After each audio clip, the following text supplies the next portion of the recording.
প্রতিটি সকালই এমন সুন্দর হয়, কেউ সেটা উপভোগ করে, কেউ করে না। সুবহানাল্লাহ।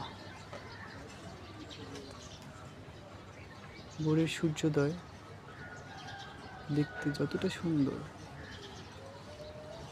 তার চেয়েও অকল্পনীয়, অভাবনীয় এই সৃষ্টি।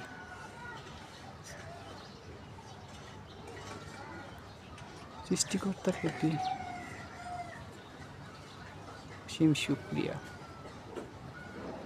তিনি আমাদেরকে সৃষ্টি করেছেন এবং এই সুন্দর পৃথিবীতে তার এই সুন্দর সৃষ্টি উপভোগ করার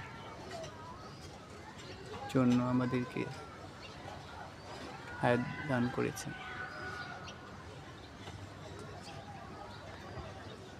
সুবহানাল্লাহ, সুবহানাল্লাহ, আলহামদুলিল্লাহ।